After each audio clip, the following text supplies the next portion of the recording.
மென்ஸ்க்கான Royal ரம்பிளை பொறுத்த வரைக்கும் confirm ஸ்டாராக நம்மளுடைய ஓடிசி ரோமன் ரைன்ஸை வந்து பார்த்தீங்கன்னா கன்ஃபார்ம் பண்ணியிருக்காங்க. ரோமன் ரைன்ஸ் ராயல் ரம்பிளில் இருப்பாருன்றதை வந்து பார்த்தீங்கன்னா டபிள்யூ ஓப்பனாகவே வந்து பார்த்தீங்கன்னா டிக்ளேர் பண்ணியிருந்தாங்க. அது எக்ஸ்பர்ட்டட் தான். அண்ட் ஆல்சோ வந்து பார்த்தீங்கன்னா நம்மளுடைய அமெரிக்கன் நைட்மேர் கோடி ரோட்ஸ் இருக்க போகிறாரு. கந்தர் இருக்க போகிறாங்க. ரேமோ ஸ்டுடியோ, பென்டா, டிராகன்லி இவங்க எல்லாருமே வந்து பார்த்தீங்கன்னா இருக்க போகிறாங்க.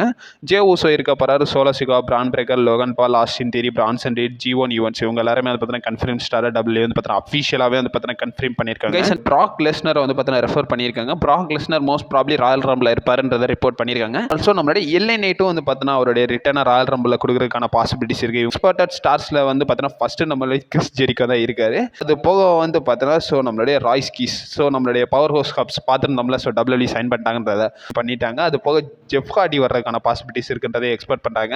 அண்ட் ஆல்சோ நம்மளுடைய சேட் கேபிளும் வர்றதுக்கான பாசிபிலிட்டிஸ் இருக்குது. நம்ம நியூஸஸ்லாம் பார்த்துருந்தா ராயல் ரம்பிள் வீக்கில் அவர் கண்டிப்பாக இருப்பாருன்ற மாதிரி பார்த்துருந்தோம்.